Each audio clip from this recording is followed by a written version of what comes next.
YouTube live. I like to. There we go. Now we're live. We're live on YouTube and on Instagram. Cool. Sorry about that, guys. So yeah, some people asked me on Instagram, give me some advice on specifically starting a new business. I think the best advice I could give you would be to stop trying to find the perfect idea and just start testing. Pat Flynn has a great book called Will It Fly? I think that's a great place to start, to just looking at ways you can quickly iterate and test and see if your idea has legs. I mean, a lot of people will tell you that your idea is horrible and all this stuff, but if you really are passionate about it, if you really feel like it's a good idea, there's no harm in trying to get a quick easy test. Some people will tell you it's a horrible idea. Other people will tell you it's a great idea to your face just because you're your friend. So you should really try to get some third-party data in there. Try to figure out, can you get people to prepay? Can you get people to sign up to some sort of idea? And so that's why Kickstarter is so great, because it allows people to test a lot of different things, like those types of crowdfunding campaigns. So I would suggest stop talking about it. Stop talking about your idea and just try to test it in any way you can. Obviously, some businesses are much easier to test without making huge investments than others. Internet businesses being one of them. So it's pretty easy nowadays to just spin up a site, at least like a splash page, landing page site where you can collect emails and drive emails and drive leads there to see if there's actually potentially something there. Let's see. Pratik says, have a Goldman Sachs Strats interview in 3 weeks. Any tips? Hey, Pratik, I'd go on the YouTube live stream because I can show you here where you might be able to find some Goldman Sachs interview questions specifically. I don't know if we have any for Strats, the Strats group, but you can even search by that in our Goldman Sachs interview question database on WSO. Coinbase is valued more than ICE and NASDAQ combined. What do you think? Coinbase is super exciting. The IPO coming up. It makes me nervous. It's obviously super tied to crypto, so it depends. If you want to just invest in the coins directly, or you want to be in the exchange. I mean, the nice part about the exchange is it has, early days they're charging crazy fees, and they're able to get away with that. I think what'll be tough is, there's obviously a lot of regulatory risk. There's a lot of as the business matures, it tends to actually, margins tend to decrease and fees tend to get compressed. So it makes me a little bit nervous. It is a nice way to kind of play crypto in the public markets. Obviously, I think it's going to be heavily correlated to that, because whenever Bitcoin or any other Ether or any other kind of secondary cryptocurrency spikes in price, you see activity there just explodes. So if you believe in crypto long term, I think it'd be a great investment. I think at the valuation it's going public, is it a good investment today in stock today? It's very speculative. So it depends what your risk appetite is. And this, by the way, this is not investing advice. This is just my opinion. I feel like I got to say that I've been watching a lot of these investing channels, and people like take what they hear from somebody just spouting off kind of random opinions. They take that as investing advice. It's not a good idea. Jeremy says, go Celtics. Go Celtics. Starting to finally play up to their potential, right? Big win against the Nuggets. Let's see. What's some questions here? Let me see if I can take one from YouTube. I feel like I'm just ignoring my my YouTube crowd. Let me see here. I don't even know if I have any. Here, pop out chat. Awesome. Here we go. Back here. Sorry, I'm really slow with this technology stuff. Somebody asked, how is Boston College as a school for investment banking? On the university stats page, it's ranked 13th, but I keep hearing how it's not a well-regarded school. So I think it's important, or Land Daniel, it's important to actually look at the size of the school relative to their position as well, because that ranking of 13th is basically what schools are getting the most interviews and the most kind of offers, and basically what are the most entries for that. So a lot of Boston College, it may not be as good of a feeder into the front office. So that's where that university table can be a little bit misleading, because we're not like we're not able to really parse out specifically, okay, this is the front office M&A group, or this is the this is DCM or ECM or LevFin or sponsors. So you got it's not just about the total number of interviews and offers assigned, but it's also specifically what groups they land in. So is it really front office, or is it more like a middle office role? And so I think BC does place a lot of kids into the front office, and it's for that reason it's ranked pretty highly. But it's I think what you'll find is the groups tend to be not not the top end groups. And I think in that chart, and let me show for people who don't know what we're talking about. I'm on the YouTube live stream. I'm showing my screen where I'm jumping to the company database, the industry reports for investment banking, and then there's a section on university statistics. If I go there, I can kind of there's also ways to see in there, guys, specifically what banks Boston College does well at in relation to the other banks. So, it's ranked, I'll give you an example. It's ranked 13th or 14th here is what I'm seeing in 2021. But you see it has outsized performance at Citi, at Barclays, Morgan Stanley, Wells Fargo, JP Morgan. It's not as well represented at Goldman and at BAML on a relative basis. And if you scroll down at the other notable banks, it is ranked, let's see where. Wow, yeah, I'm not seeing it here. Let me see. Let me do a little quick search here for Boston College. Boston. Yes, I'm not even seeing it here. Where is it? Is it not even here? Oh, here it is, 7th. So it's 7th on the all other banks. So you'll see RBC, it has a huge presence. Moelis has a good presence. Macquarie, Ray J, Piper. So you'll see it has like certain banks tend to like recruiting there. Harris Williams looks like it's a huge feeder. BC looks like it's a huge feeder into Harris Williams. So like for those, that can give you some kind of outsized, you can see right here for people looking on YouTube, you can see that's a huge outlier. So it's like clearly Harris Williams likes BC kids. But I mean, yeah, I don't think it's necessarily saying, oh, BC's better than being at Harvard for investment banking recruiting. It's just that this is saying an overall trend across investment banking. So it's a way to look at it is like, oh, BC will give you a shot. It gives you overall kind of general gist of what the ranking is. But this isn't parsed out specifically by like, okay, we're giving the same weight to like SunTrust as we are to like Evercore. But obviously a kid is going to take an offer at Evercore over SunTrust, every day of the week, even though, so like Harvard having no representation at, Boston College has almost very little representation at like Evercore. But Harvard is like super strong there. Same with like UPenn and NYU. So that's a good example of like, make sure you're not just looking at the overall rankings, but looking at the specific banks. Let's see what else we got here. I don't have too much longer, guys. Let's see here. I know I just joined, so I'll just go over. I'll miss this next call. Here we go.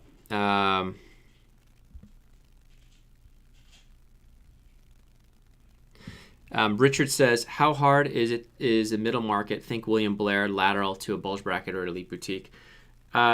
Richard, I would think that lateraling to a bulge bracket or elite boutique would be surprisingly not easy, but very doable, with the caveat that if you're not putting in the work, networking and meeting people, and as long as you're in like a big enough city where there's like people to meet, absolutely, I think laterals are going to be in super high demand, especially since a lot of the bulge brackets and elite boutiques that have had brutal work from home over the last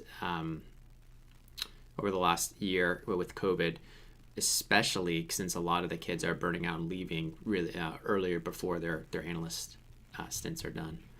Let me pull up some chats here. Daiwan is asking, how technical do investment banking phone interviews get for a graduate position? What should I cover for basics through financial statements, DCF, CCA, anything else? Hey, Daiwan. Yeah, I think For graduate positions, I assume you mean like post MBA. I think it's always better just to be safe rather than sorry, and actually just review, yes, all your basic accounting, 3 financial statement, discounted cash flow, valuation questions. Make sure you know all of that. And more importantly, make sure you understand. If you're applying for like an associate position, make sure you just understand the business incredibly well in terms of what that bank is really strong at, what specific groups attract you to that bank. Oh, you're saying for undergrad? For undergrad, yeah. If you come from a liberal arts background, they may be a little bit softer on you, but this day and age, it's really important to just be solid across the board. So know all your technicals. Make sure your story, don't underestimate the importance of your story. So a lot of people just focus on the technicals and they get them all right.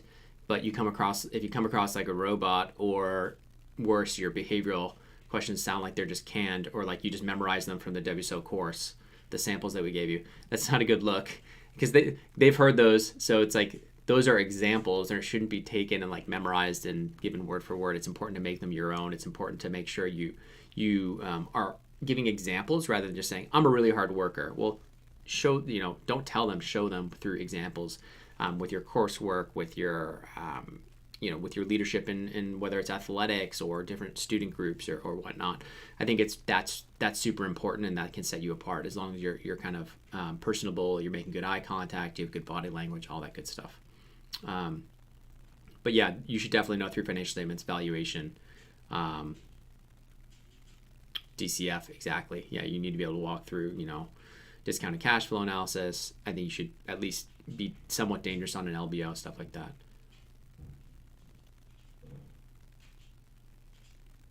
Here we go. LG, this is great. LG says, you're acting like if some undergrad does Googling around, they somehow have a shot at getting into IB. You really need to give these kids a wake-up call.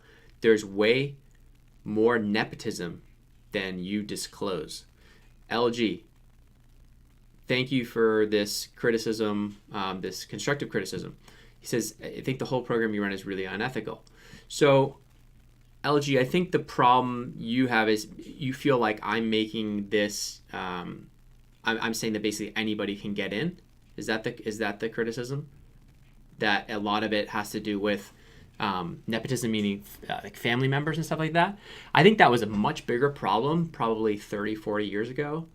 Nepotism, yes, it still exists, absolutely, as does a lot of other isms that are a problem in the industry. However, I will say what we're seeing is actually the opposite of what you're saying. We're seeing a trend towards actually banks opening up their recruiting to a much larger pool. State schools that they would have never recruited at before are now getting recruited at. A lot of the top traditional target schools are actually, a lot of those kids are foregoing banking altogether, or they're trying to go to private equity directly. So I think I'm always very clear that any sort of non-target school, if you're some undergrad with a mediocre GPA and you're at some non-target school and you think some Googling around and some half-assed networking is going to get you into investment banking, no, I think I'm very clear that's not going to happen. It is incredibly tough. And actually, if you look at just our investment banking interview landing page, we say right there it's incredibly tough. Like less than 1% of the applicants that apply to investment banking positions, front office specifically, don't get in. So here LG said, I worked in investment banking for 4 years, and I will say that state school students are aggressively looked down upon by all tiers of management. I don't really agree with that. That's not what I saw when I was in investment banking. I worked in investment banking for 2 years and then private equity for 4 years. The way I see it, or the way I saw it, and maybe you had a different experience, was that state school kids, if they're working hard and they're doing great work, where you went to school quickly kind of disappears, or it doesn't really matter anymore. And that was proven by the fact that kids were hired out of HBS and then fired at my own firm at Rothschild. I had an associate. I went to Williams College. You think Williams College is like that well known of a school? No, but I got in to to Rothschild, to boutique, and then they hired an associate from HBS. The guy was gone in 6 months. So like, they clearly didn't care what school he went to at that point. It's a question of whether you can do the work or not. And there were plenty of kids from state school, or there are a few kids from state schools there that excelled and did great. So I think it's really just what you make of it once you get your foot in the door. I disagree that they're aggressively looked down upon. I think, yes, there are people in the industry in the higher ups. I mean, my own managing director, Neil Augustine in Rothschild, went to some no-name state school. The guy was bringing in like 8 million to 10 million or 20, who knows how many millions per year to the bank. You think they gave a shit what school he went to? No. They care about revenue generation, and the guy was a beast. So I think he actually had a chip on his shoulder, and it actually helped him because the guy was working till like 3 a.m, even as an MD. Didn't make it easy to work with easy to work for him, but it actually was. It actually, I think, helped him actually get to the top. So I do think it is harder coming from a state school or a no-name school, but I disagree with your classification that it's like impossible or that nepotism is somehow holding people back. Here we go. He says, I would compare professors telling students to shoot for IB as comparable to music teachers saying, yeah, you can all totally be rock stars. I don't see, man, I just think you're super negative. Like, I don't know why shooting for IB is bad. What happens if you don't set your goals high? I mean, is it realistic for everybody to get in? Absolutely not. There's not enough seats, of course. But if a professor, what should a professor say? Like, no, you're never going to do it. Don't go for it. I mean, what's the alternative? Just give up? Should they just give up? That's my question to you. I don't know. You tell me. Sorry, I'm going to look at Instagram now. Here we go. It's a joke. I don't know what people are asking here. Okay, Alex asks, how important is networking in London versus New York? From what I've heard, well, number one, I know in New York it's critical, super important. I think in London it's a little bit more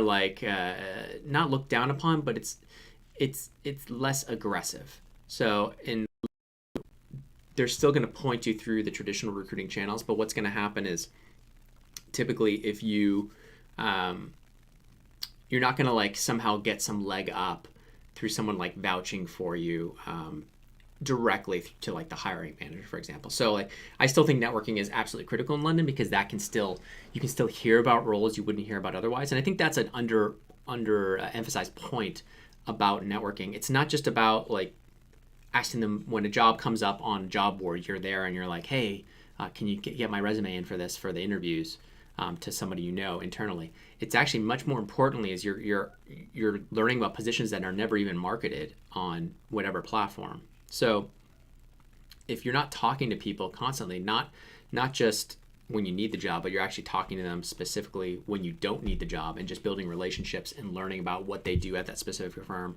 learning about a whole bunch of firms and keeping that list of contacts in that network kind of fresh.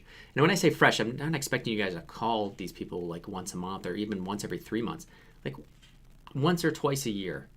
Just touch base with people, see how they're doing, see how the deals are going. If you see something in the news that's relevant, it's a great reason to reach out. Or if you see something specifically, if there's something specific about your path that you wanted to thank them for because you've made it to a new role or you're interviewing now and you want to give them an update, that's also a great time to reach out. So let's see here. So Ahmed asked, do you have any tips for incoming college freshmen who want to go into investment banking? LG answered in YouTube, get a 4.0. Get a 4.0 GPA. So yeah, Ahmed, I think LG is right. Like the higher the GPA, the better. But more important, not more important, but equally as important, I'll say, is that you actually start building relationships to people who are in the industry. So too many people think, oh, I'm a freshman, no one's going to talk to me. That's actually not the case. The earlier you can, and you can see this in the one of my interns, Grace, she started at Fordham as a freshman. Right at the beginning of her freshman year, we started, and she started building up her network. She now has offers at, I think she has offers at, she already has an offer for junior, she's a sophomore, she has an offer for junior summer at Citi, and I think one other place, and I think she's in final rounds at Blackstone. I don't know, I actually have to do another session with her and post an update. But she's done amazingly well because she started so early and because she took advantage of kind of those relationships later on in the recruiting process. So I think it's important that you start early. If you know you want IB, start building those relationships right away. And especially if you know what city you're going to be in, or if you know you want New York, start building that network within that city so that you can, so that when it comes time for recruiting, you have a much higher likelihood of landing that interview.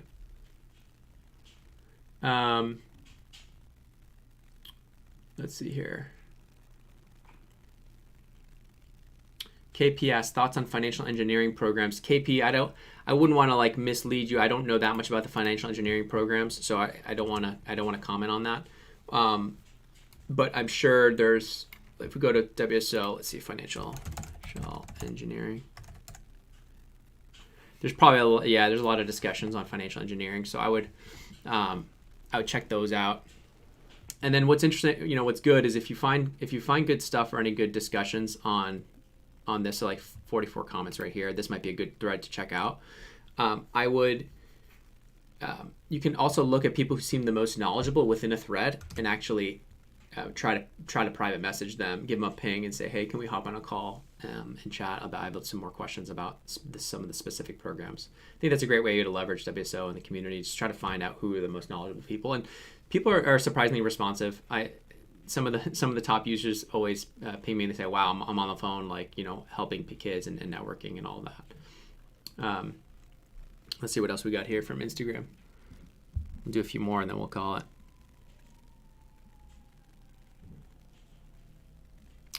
Eric asked a really interesting question. He says, does a Master of Science in Finance right out of undergrad increase your chance of getting to the buy side directly?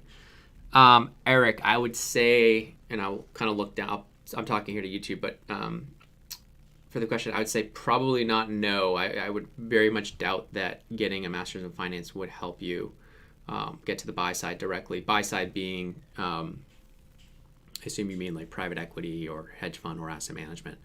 And so I'd be careful about these Masters in Finance programs.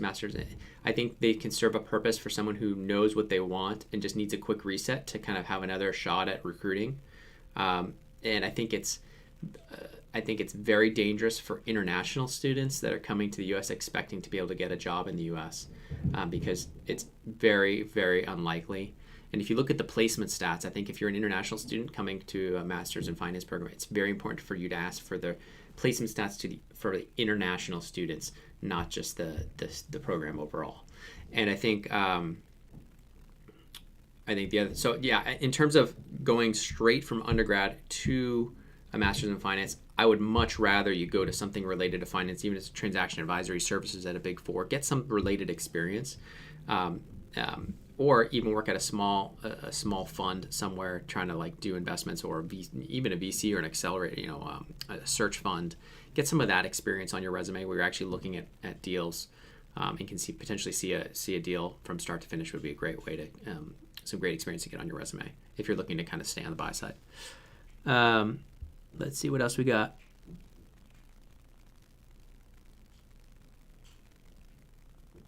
Evan asks, what are some smart ways to game the LinkedIn recruiting algorithm that companies use to hire? Evan, do you mean like HireVue specifically?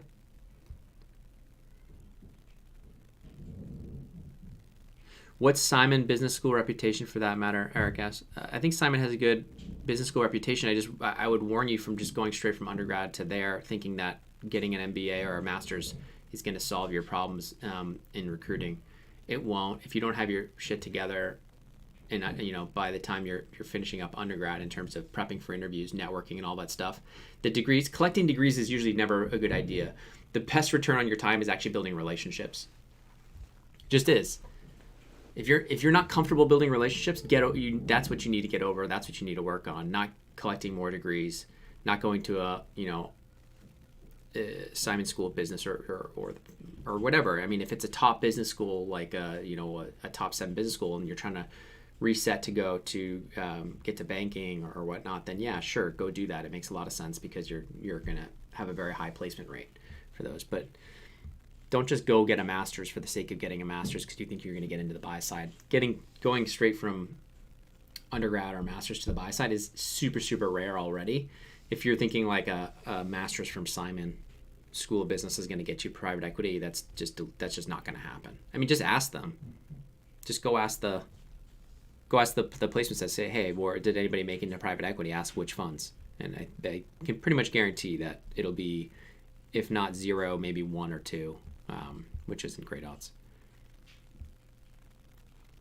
Especially for kids who went straight from undergrad to master's. So just be careful. Make sure, maybe somebody did it, but they had already pre-MBA private equity experience, and then they used the business school to kind of just to help them move up at the PE fund. And that's becoming much more rare, actually. Okay, so LG asks, Wall Street Oasis, you should really dive into the types of relationships you're talking about. Sure. So I'm talking about relationships where you show a genuine interest for what that person is doing. I'm not talking about a transactional relationship where you're looking for an internship or you're looking for a job and you just start blasting out LinkedIn messages left and right. This is why I think Ahmed was saying, what can I do as a freshman? He has a huge advantage in that he's starting early and can start building those relationships now. So this includes LG. You said, who are these relationships? So like let's take Ahmed for example. Let's say he wants to break into investment banking in New York. What can he do starting now? He can try to get as many connections as humanly possible on LinkedIn. Number one. It costs nothing to request connections, to have a short line saying, hi, my name is Ahmed. I'm going to be a freshman at XYZ school this coming fall. I saw that you worked at Bill. I was hoping we might be able to touch base later on in the year once I've started school to learn more about blah, blah, blah. And so that's a good way. He can just go from, what does he have right now? 20 connections, 50 connections. That can go, it's a quick way to go from that to quickly up to 1,000 connections within, let's say, 6 months.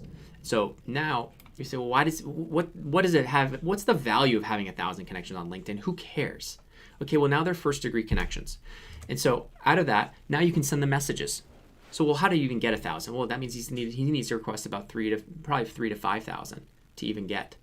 That's with a 20% acceptance rate. If he requests 5,000 connections to bankers in New York, he's going to get about 1,000 connections.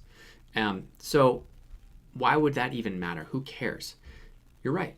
In a vacuum, it's useless. That doesn't do anything for our friend Ahmed here. But now let's say that he actually puts together a thoughtful message to each one of them that is specific about their background and says, I'd really love a chance to chat for 5 to 10 minutes on the phone to hear more about what it's like at RBC, what it's like at Evercore, blah, blah, blah, and just getting on the phone. Now, if he's done his research, if he's studied the investment banking interview course, stuff where he knows his technical foundations, he knows how to do some sort of financial modeling, he understands what an investment bank actually is and the types of services they're providing, and specifically what services that specific bank is providing, he's going to quickly, maybe his first 10 to 20 calls, he's going to sound a little bit green and not really know what he's talking about. But by the 15th, 20th call, he's going to sound much more well-versed. He's going to actually have much more interesting questions to ask. So that by the time he gets to, end of his freshman year, he's at a huge advantage if he's already talked to 30 or 40 bankers, 50 bankers. But he's got on the phone with 50 people by the end of his freshman year. Are you telling me that he's not going to be that much better in interviews when he lands them? And I say when he lands it because guess what? Having those conversations, assuming he's a good conversationalist, assuming he's not trying too hard to impress, and he's just actually asking genuine questions. Now, not questions you can Google, but questions specifically around that bank, questions specifically around what the lifestyle, not the lifestyle, but like what specific deals they tend to do, what the structure of the deal teams are like, stuff like that shows that he understands what the day-to-day is. I think as a freshman especially, that's going to set off a lot of good signals to people who, down the road, now let's say he's at a non-target and there's no on-campus recruiting. And all of a sudden he can be pinging them and be like, I know that there's traditionally a non-target super day. I want to just let you know that I'm very interested in working at Evercore or at RBC or whatever, Rothschild. So I'm submitting my resume. I was hoping, is hoping you keep an eye out for it. That's if he's developed a good relationship, maybe had a couple conversations over the first, couple of years of school. So that's the type of relationships LGM talking about. It's not transactional at first. It's really just information gathering. It's a true information session, not here's my resume, please, can I have an internship? It's let me just learn and talk and develop a relationship with you. Let me talk not just about financing your job, but let me learn about you as a person. Let me see what kind of things you like. Maybe we share some things in common. Maybe we were both rowers. Maybe we both like to play tennis. Maybe we both love to travel to, to Spain. Maybe we both spent a semester in Madrid. Maybe we both traveled to Costa Rica and we love it. Maybe we are both from the same small town in California or Boston. So like, that's the thing you don't know until you talk to people. And if you get good at being in conversation, comfortable on the phone, it's an incredible skill that will serve you throughout your entire life. And so for those people who say, I'm shy, I'm not good at it, I can't do it, I really implore you to work on that skill, because that skill translates through interviews, it translates through everything in life. And so, developing relationships, it's basically everything. You can, all the stuff, all the courses here, whether it's the interview courses, the modeling courses, all this stuff is pretty useless if you can't make a personal connection with people and seem like you'd be a good person to put in front of clients. And that comes from just being more comfortable in your skin, having had a lot of these conversations and going through the reps, like anything else. Let's see.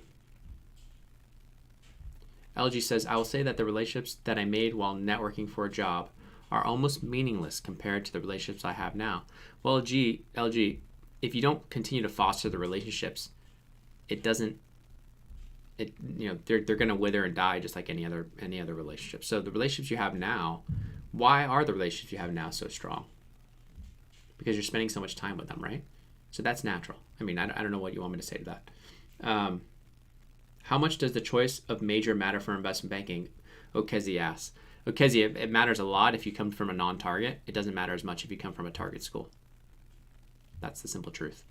So if you're at like a non-target school, you better major in like finance or economics. If you're at like a Princeton or a Harvard or a Columbia or something where there's a really good recruiting pipeline, you can get away with potentially majoring in like a history or whatever. But for people who are majoring outside of finance or economics, I think it's important that you supplement your resume or that kind of non-traditional major with enough finance oriented clubs and potentially some financial modeling training on your resume, such that whether it's self-study or whatever, such that you are signaling to banks that even though you love history, you're actually excited about the job specifically.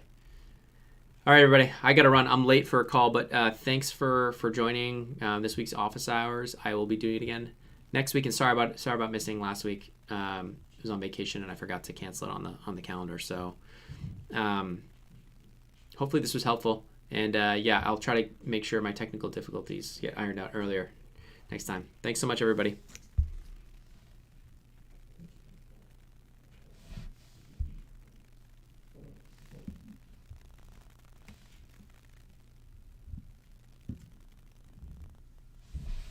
All right, here we go.